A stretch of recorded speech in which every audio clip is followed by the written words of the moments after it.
Hello, and welcome to Book Circle. I'm Earl Wajenberg. This time we are continuing our reading of Lilith by George MacDonald.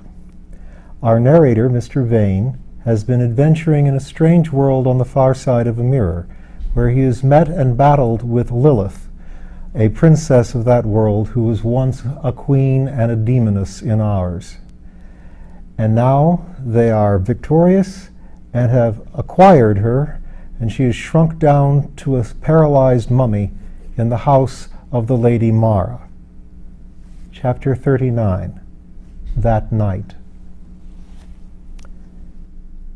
Their night was a troubled one, and they brought a strange report of it into the day. Whether the fear of their sleep came out into their waking, or their waking fear sank with them into their dreams, awake or asleep, they were never at rest from them. All night something seemed going on in the house, something silent, something terrible, something they were not to know. Never a sound awoke, the darkness was one with the silence, and the silence was the terror. Once a frightful wind filled the house and shook it inside, they said, so that it quivered and trembled like a horse shaking itself. But it was a silent wind that made not even a moan in their chamber, and passed away like a soundless sob. They fell asleep, but they woke again with a great start.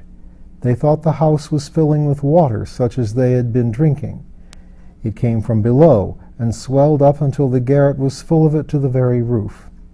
But it made no more sound than the wind, and when it sank away, they fell asleep dry and warm.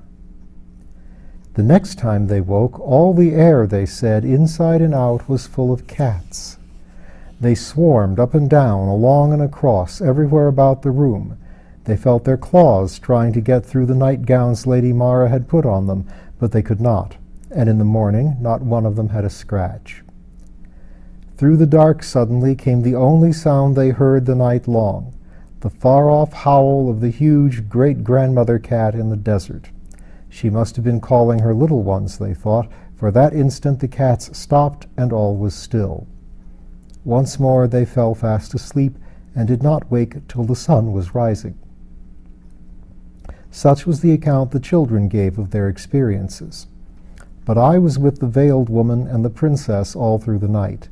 Something of what took place I saw, much I only felt, and there was more which eye could not see and heart only could in a measure understand. As soon as Mara left the room with the children, my eyes fell on the white leopardess. I thought we had left her behind us, but there she was, cowering in a corner. Apparently she was in mortal terror of what she might see. A lamp stood on the high chimney-piece, and sometimes the room seemed full of lamp shadows, sometimes of cloudy forms. The princess lay on the settle by the wall, and seemed never to have moved hand or foot. It was a fearsome waiting. When Mara returned, she drew the settle with Lilith upon it to the middle of the room, then sat down opposite me at the other side of the hearth. Between us burned a small fire. Something terrible was on its way. The cloudy presences flickered and shook. A silvery creature like a slow worm came crawling out from among them, slowly crossed the clay floor, and crept into the fire.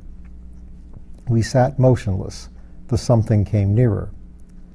But the hours passed, midnight drew nigh, and there was no change. The night was very still. Not a sound broke the silence, not a rustle from the fire, not a crack from board or beam. Now and again I felt a sort of heave, but whether in the earth, or in the air, or in the waters under the earth, whether in my own body or in my soul, whether it was anywhere, I could not tell. A dread sense of judgment was upon me, but I was not afraid, for I had ceased to care for aught save the thing that must be done. Suddenly it was midnight.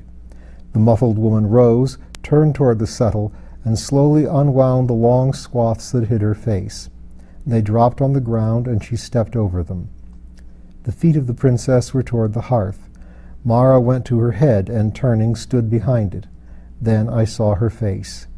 It was lovely beyond speech, white and sad, heart and soul sad, but not unhappy, and I knew it never could be unhappy. Great tears were running down her cheeks. She wiped them away with her robe. Her countenance grew very still, and she wept no more.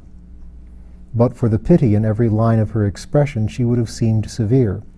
She laid her hand on the head of the princess, on the hair that grew low on the forehead, and stooping, breathed on the sallow brow. The body shuddered. "Will you turn away from the wicked things you have been doing so long?" said Mara gently. The princess did not answer. Mara put the question again in the same soft, inviting tone. Still there was no sign of hearing. She spoke the words a third time. Then the seeming corpse opened its mouth and answered, its words appearing to frame themselves of something else than sound. "I cannot shape the thing further. Sounds they were not, yet they were words to me." "I will not," she said. "I will be myself and not another." "Alas, you are another now, not yourself. Will you not be your real self?" "I will be what I mean myself now." "If you were restored, would you not make what amends you could for the misery you have caused?" "I would do after my nature." "You do not know it. Your nature is good, and you do evil." "I will do as myself pleases, as myself desires." You will do as the shadow overshadowing yourself inclines you?" "I will do what I will do." "You have killed your daughter, Lilith." "I have killed thousands. She is my own."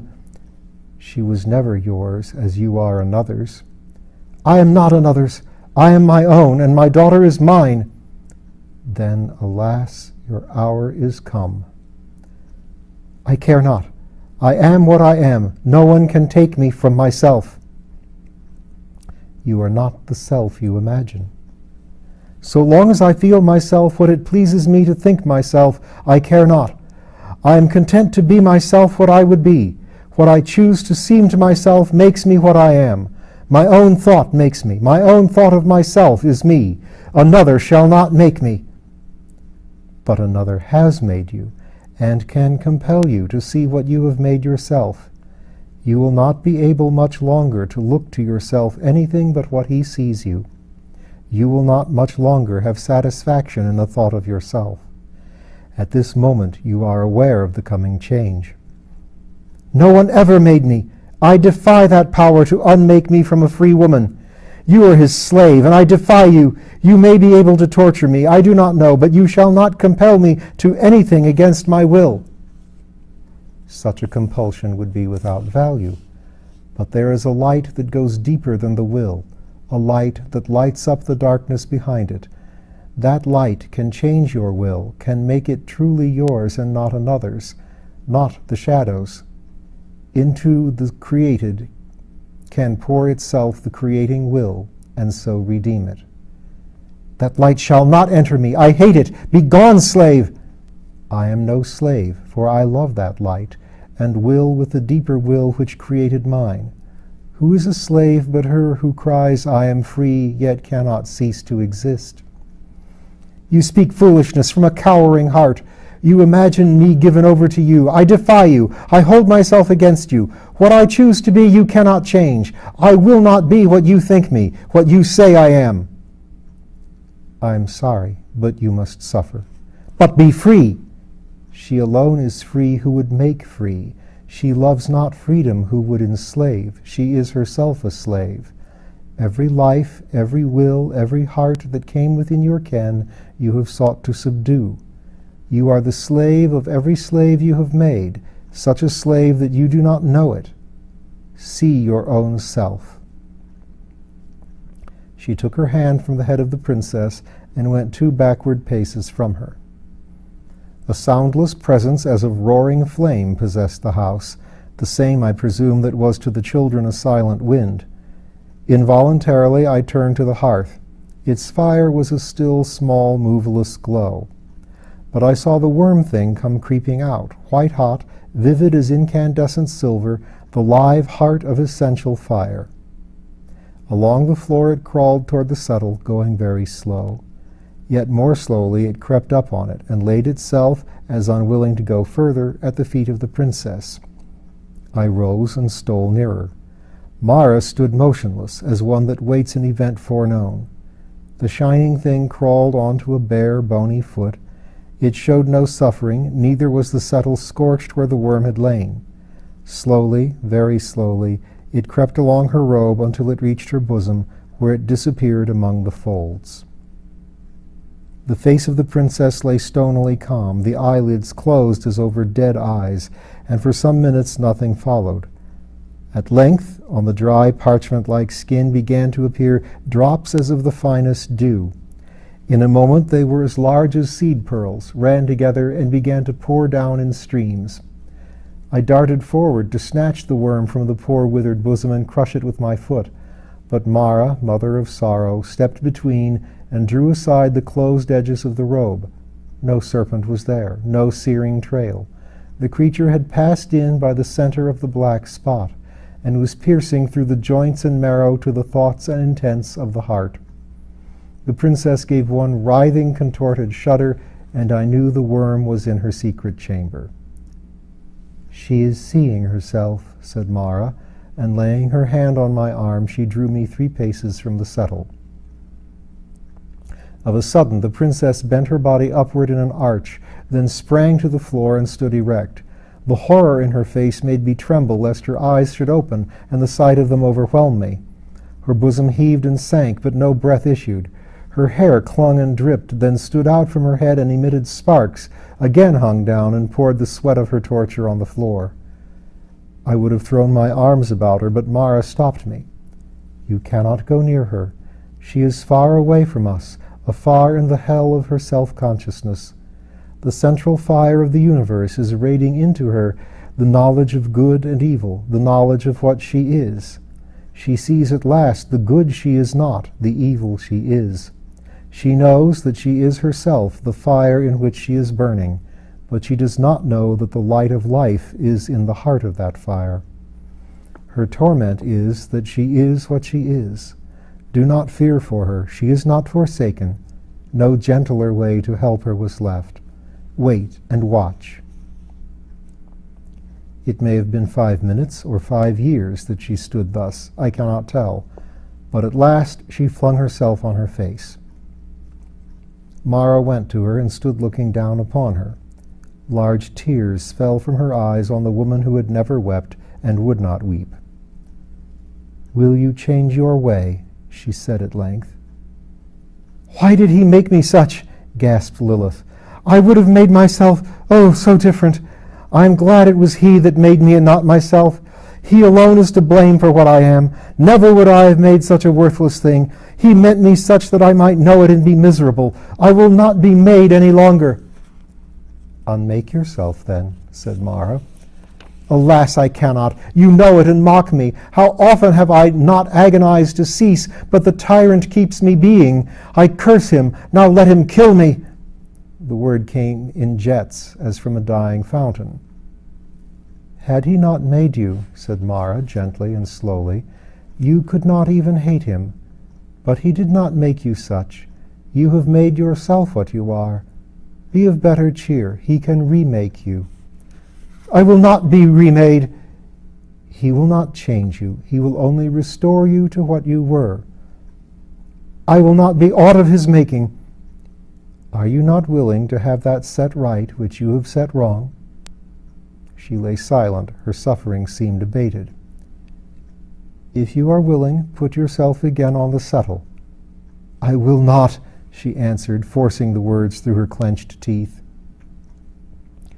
A wind seemed to wake inside the house, blowing without sound or impact, and a water began to rise that had no lap in its ripples, no sob in its swell. It was cold, but it did not benumb. Unseen and noiseless it came. It smote no sense in me, yet I knew its rising. I saw it lift at last and float her. Gently it bore her, unable to resist, and left rather than laid her on the settle. Then it sank swiftly away. The strife of thought, accusing and excusing, began afresh and gathered fierceness. The soul of Lilith lay naked to the torture of pure interpenetrating inward light. She began to moan and sigh deep sighs, then murmur as holding colloquy with a dividual self. Her queendom was no longer whole. It was divided against itself. One moment she would exult as over her worst enemy and weep. The next she would writhe as in the embrace of a friend whom her soul hated, and laugh like a demon. At length she began what seemed a tale about herself, in a language so strange and in forms so shadowy that I could but here and there understand a little. Yet the language seemed the primeval shape of one I knew well, and the forms to belong to dreams which had once been mine, but refused to be recalled. The tale appeared now and then to touch upon things that Adam had read from the disparted manuscript, and often to make allusion to influences and forces, vices too I could not help suspecting, with which I was unacquainted. She ceased, and again came the horror in her hair, the sparkling and flowing alternate. I sent a beseeching look to Mara. "Those, alas, are not the tears of repentance," she said. "The true tears gather in the eyes. Those are far more bitter and not so good.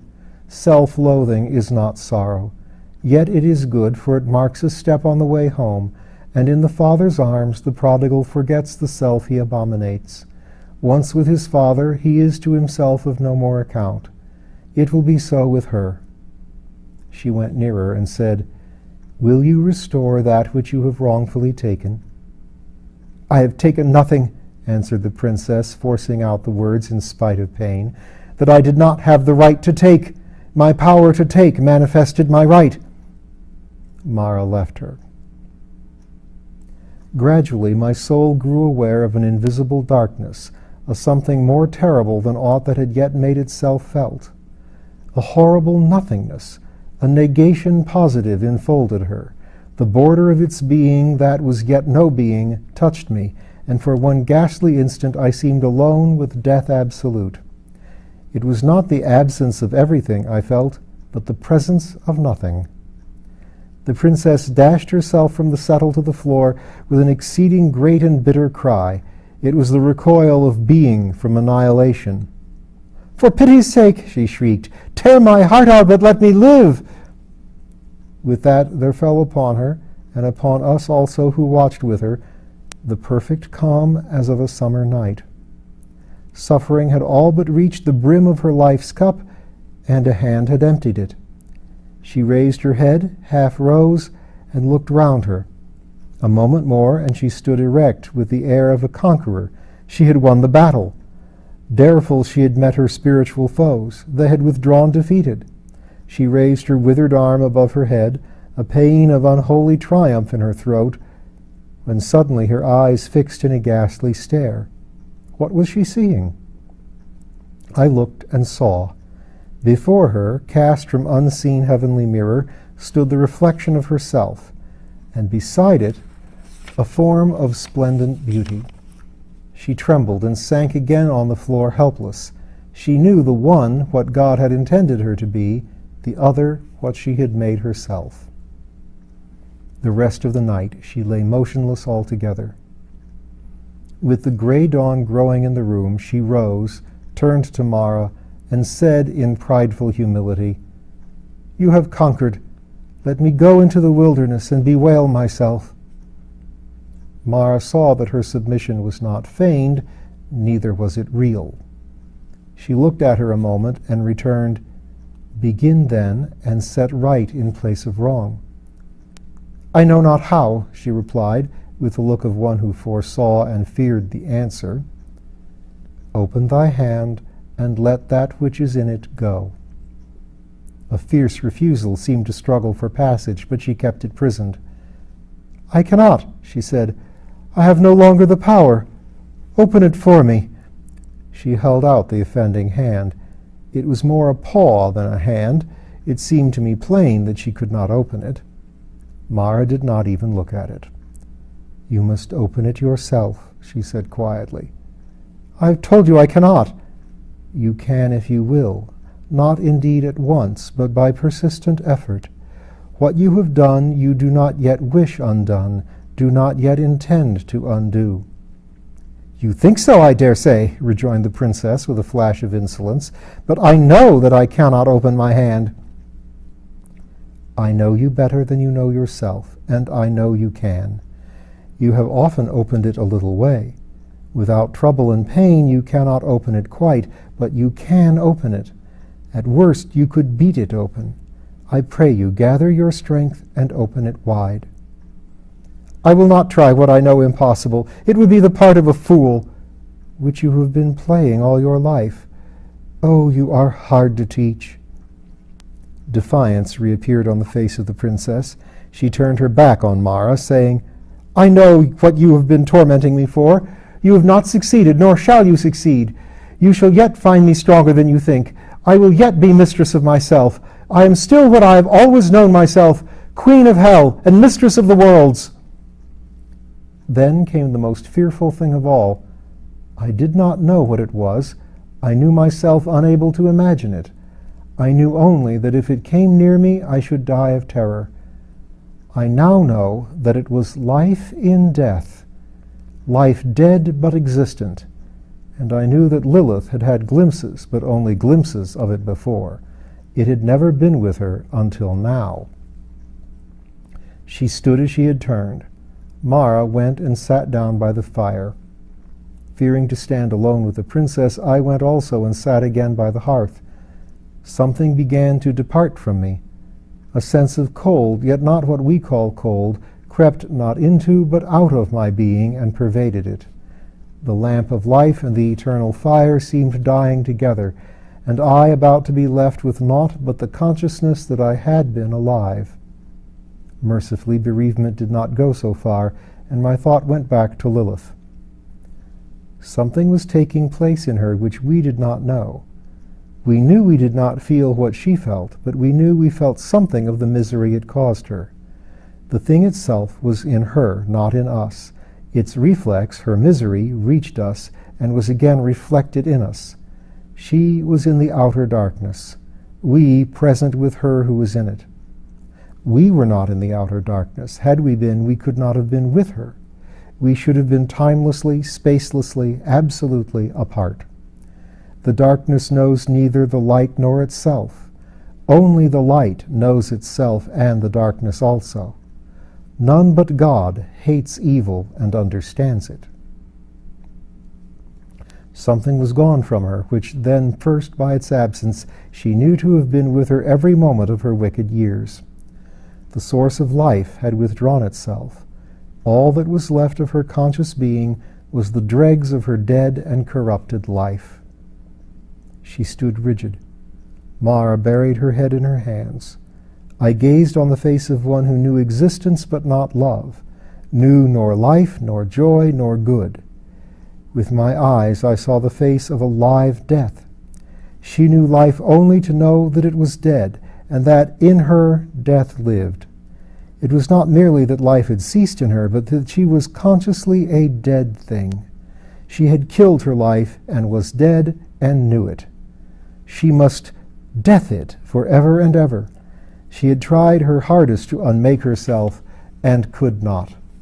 She was a dead life. She could not cease. She must be. In her face I saw and read beyond its misery, saw in its dismay that the dismay behind it was more than it could manifest. It sent out a livid gloom. The light that was in her was darkness, and after its kind it shone. She was what God could not have created. She had usurped beyond her share in self-creation, and her part had undone his. She saw now what she had made, and behold, it was not good. She was as a conscious corpse, whose coffin would never come to pieces, never set her free. Her bodily eyes stood wide open, as if gazing into the heart of horror essential, her own indestructible evil. Her right hand also was now clenched upon existent nothing, her inheritance. But with God all things are possible. He can save even the rich. Without change of look, without sign of purpose, Lilith walked toward Mara. She felt her coming and rose to meet her. I yield, said the princess. I cannot hold out. I am defeated. Not the less, I cannot open my hand. Have you tried? I am trying now with all my might. I will take you to my father. You have wronged him, worst of all the created. Therefore he, best of the created, can help you. How can he help me? He will forgive you. Ah, if he would but help me to cease! Not even that am I capable of. I have no power over myself. I am a slave. I acknowledge it. Let me die.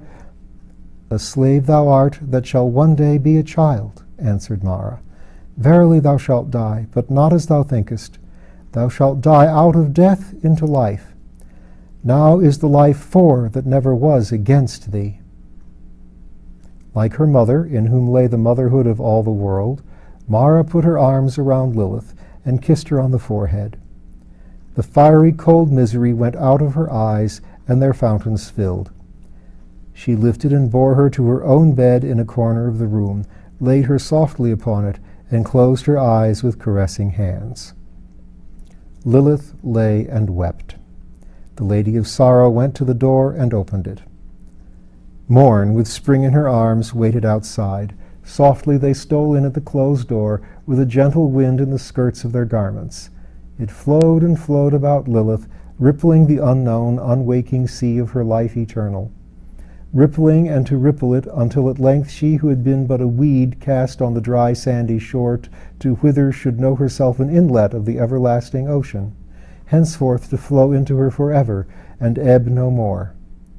She answered the morning wind with a reviving breath, and began to listen, for in the skirts of the wind had come the rain, the soft rain that heals the mown, the many-wounded grass, soothing it with the sweetness of all music, the hush that lives between music and silence. It bedewed the desert places around the cottage, and the sands of Lilith's heart heard it and drank it in. When Mara returned to sit by her bed, her tears were flowing softer than the rain, and soon she was fast asleep. So Lilith has repented, but the story is not over, and we will continue it next time.